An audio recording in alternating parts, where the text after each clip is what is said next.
इस संसार में कौन ऐसा है जो खुश रहना नहीं चाहता। अर्थात सभी प्रसन्नता चाहते हैं। सच्ची प्रसन्नता के लिए लोग घरों तक को छोड़कर हिमालय पर पहुंच जाते हैं। कोई सोचता है कि इस पत्नी के साथ तो मैं खुश रह ही नहीं सकता। अगर पत्नी दूसरी मिल जाए तो शायद मेरा भाग्य भी खुल जाए और मैं भी प्रसन्नता पा सकूं। कोई कहता है कि धन तो बहुत है मेरे पास, पर अगर मेरा स्वास्थ्य भी ठीक हो जाए तो मैं भी प्रसन्नता को भोग सकता हूँ। कोई कहता है कि मैं पढ़ तो बहुत लिया, पर अब तो जब मुझे अच्छी सी नौकरी मिलेगी तभी मुझे प्रसन्नता नसीब होगी। कोई कहता है कि नौकरी तो बहुत अच्छी मिल गई, पर अब तो कोई छोकरी भी अच्छी मिल जाए तो ही मुझे खुशी मिलेगी। जिसके पास अपना मकान नहीं है वह तो यही सोचता है कि काश मेरे पास भी अपना मकान हो जाए तो मैं भी खुशी का जीवन जी सकूं। किसी की नौकरी दूर है, वह सोचता है घर के पास तबादला हो जाए तो मेरा जीवन खुशियों से भर जाएगा। ललिता के घर मोटरसाइकिल नहीं है जबकि पड़ोस में सबके पास है। वह यही सोचती है कि यदि हमारे घर भी इस दिवाली पर नई मोटरसाइकिल आ जाए तो हमारा घर भी खुशियों से भर जाए। रजनी के पति किसी सदा रहने वाली पर जान न लेने वाली अब तक चिकित्सा विज्ञान के लिए भी अबूझ पहेली बनी सोराइसिस से पीड़ित है।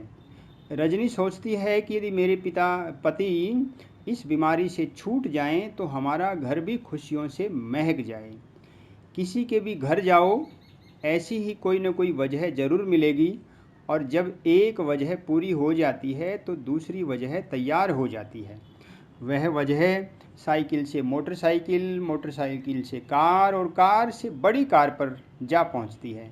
जब तक मनुष्य इन वजहों से जुड़ा हुआ है वह कभी सच्ची प्रसन्नता नहीं पा सकता। सच्ची प्रसन्नता पाने के लिए इन वजहों का परित्याग करना पड़ेगा। जो कुछ भी आपके पास है उसी में प्रसन्नता का हल खोजना पड़ेगा। यदि आप इच्छाओं के पीछे हैं तो याद रखें, समस्त इच्छाएं किसी की पूरी नहीं होती। इच्छाओं की यही खासियत है कि इनकी चाहत हमेशा बनी रहती है। इच्छाएं हमेशा जवान रहती हैं।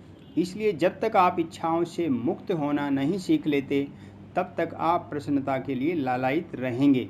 आपके और प्रसन्नता के बीच ये इच्छाएं ही बाधा बनी हुई हैं। याद रखो, घर छोड़कर हिमालय पर जाने से आप इच्छाओं से नहीं छूट सकते। इनसे छूटने के लिए इन्हें समझना जरूरी है। जो केवल लाभ ही लाभ चाहता है वह भी प्रसन्नता से दूर ही रहेगा, क्योंकि लाभ और हानि का तो जोड़ा है। कभी लाभ और कभी हानि, यही तो जीवन की सच्चाई है। जितना महत्व लाभ का है उतना ही महत्व हानि का है। हानि के प्रति हमारा दृष्टिकोण सर्वथा गलत है। हानि ही हमें अपने अंदर झांकने का मौका देती है, यही हमें लड़ने की सामर्थ्य देती है। यह हमारी बैटरी को फिर से रिचार्ज कर देती है। यही सुख दुख के विषय में समझना चाहिए, बल्कि दुख को ही अपना असली साथी समझना चाहिए। दुखाग्नि में पड़कर ही इंसान सच्चा निखार पाता है। जो प्रेम ही प्रेम को चाहने वाले हैं वे भी घाटे में ही रहेंगे। प्रेम यदि एक सिरे पर है तो घृणा दूसरे सिरे पर है। प्रेम के साथ ही घृणा भी आ धमकती है। प्रेम का महत्व घृणा से ही है। अगर घृणा न होती तो प्रेम का वजूद ही क्या होता। घृणा में ही प्रेम की परीक्षा होती है। अतः प्रेम के साथ साथ घृणा को भी पचाना सीखो। दुनिया में एक ही तरह की चीज़ कभी नहीं हो सकती। अतः यदि आप सच्ची प्रसन्नता चाहते हो तो विरोधाभास में जीना सीखो। यश के साथ साथ अपयश को सहने के लिए भी खुद को तैयार रखो। जिसका जन्म है उसकी मृत्यु निश्चित है। सच पूछो तो अगर मृत्यु ही न हो तो नया जन्म कैसे होगा। गहरे अर्थों में मृत्यु दुख का विषय नहीं है। अगर परमात्मा ने आपको अभावों में उतारा है तो अभावों से इतना न खींचो कि प्रसन्नता और आपकी दूरी और बढ़ जाए। अपने और प्रसन्नता के बीच में जो भी आए उसे ही स्वीकार करना सीखो। स्वीकार भाव आने पर ही आप उसे समझ सकते हो। यही सच्ची प्रसन्नता है। अतः दोस्तों, सच्ची प्रसन्नता पानी है तो विरोधाभासों में जीना सीखो। जीवन विरोधाभास का नाम है। परिणाम हमेशा एक जैसे तो नहीं आते। कभी आपके अनुकूल आते हैं तो कभी विपरीत भी आते हैं। अनुकूलता और प्रतिकूलता दोनों विरोधाभास हैं। दोनों को स्वीकार करके ही आप इनसे परे जा सकते हो।